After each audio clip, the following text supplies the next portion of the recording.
Hi everyone, welcome to MG short and academy. Tamil junior exam முடிஞ்சிட்டு so அதுக்கான answer key வந்து நம்ம step by ஸ்டெப்பாக பார்க்கலாம். ஃபஸ்ட்டு வந்துட்டு சுருக்கெழுத்தில் எழுதுகன்னு சொல்லிட்டு நமக்கு வந்து ஒரு டாபிக் இருக்குல்ல. ஸோ நமக்கு வந்துட்டு தமிழ் வேர்டு வந்து கொடுத்துருவாங்க, அதுக்கு என்ன ஸ்ட்ரோக் அப்படின்னு சொல்லிட்டு நம்ம கண்டுபிடிச்சி ஒரு 15 மார்க்குக்கு நம்ம எழுதணும். ஸோ அதுக்கான ஆன்சருக்கு இப்போ பார்த்துடலாம்.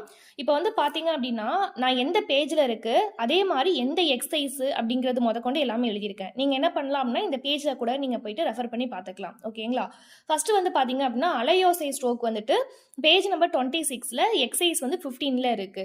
செய்கையில் அப்படிங்கிறது நமக்கு சுருக்கத்திலேருந்து கேட்டிருக்காங்க. பேஜ் நம்பர் 52ல வந்து இருக்கு.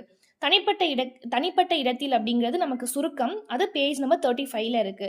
வாழ்க்கை வந்து பாத்தீங்க அப்படின்னா பேஜ் நம்பர் 80ல தனிக்குறியிலேருந்து நமக்கு கேட்டிருக்காங்க.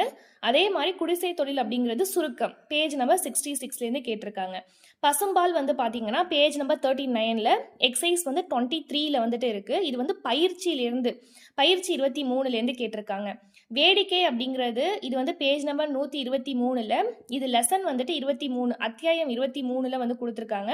இந்த வேடிக்கை அது மாதிரி இது ரெண்டுமே வந்து பார்த்தீங்க அப்படின்னா அத்தியாயம் 23லேருந்து நமக்கு வந்து கொஷின் வந்து கேட்டிருக்காங்க. உண்மையாக அப்படிங்கிறது பேஜ் நம்பர் 25ல எடுத்துக்காட்டுகள்ல இருந்து நமக்கு வந்து கேட்டிருக்காங்க. ஆக்சுவலா இது வந்து மூவிக்குறி ட்ரைஃபோன்லேருந்து இந்த கொஸ்டின் வந்து கேட்டிருக்காங்க. சொல்லும் போது அப்படிங்கிறது பேஜ் நம்பர் 117ல எக்ஸாம்பிள் எடுத்துக்காட்டுகள்லேருந்து கேட்டிருக்காங்க. குடித்தனம் அப்படிங்கிறது பேஜ் நம்பர் 70, இதுவுமே நமக்கு வந்து எடுத்துக்காட்டுகள்லேருந்து கேட்டிருக்காங்க. இது வந்து பார்த்தீங்க அப்படின்னா இப்போ இது எக்ஸாம்பிள் வேர்ட்ஸ், அதாவது எடுத்துக்காட்டுலேருந்து கேட்டிருக்காங்க. சுற்றம் அப்படிங்கிறது இதுவுமே பேஜ் நம்பர் 61ல எடுத்துக்காட்டுகள் எக்ஸாம்பிள்லேருந்து கேட்டிருக்காங்க. அதே மாதிரி இந்த சேவலும் இந்த சுற்றம் ரெண்டுமே வந்துட்டு ஒரே லெசன் தான். ஓகேங்களா? பேஜ் நம்பர் 61ல இருக்கு ரெண்டுமே. மறுபடி அப்படிங்கிறது தனிக்குறி பேஜ் நம்பர் 57ல கொடுத்துருக்காங்க. சுகாதாரம் அப்படிங்கிறது பேஜ் நம்பர் 95 தனிக்குறியிலேருந்து கேட்டிருக்காங்க. ஸோ நீங்கள் வந்துட்டு இந்த 15க்கு எத்தனை கரெக்டாக எழுதியிருக்கீங்க அப்படின்னு சொல்லிட்டு கமெண்ட் பண்ணுங்க. நெக்ஸ்ட் அடுத்து வந்துட்டு விரிவெழுத்தில் எழுதுக, அதுக்கப்புறம் லித்தோகிராஃபி, அதுக்கான ஆன்சருக்கு அப்லோட் பண்ணுறேன்.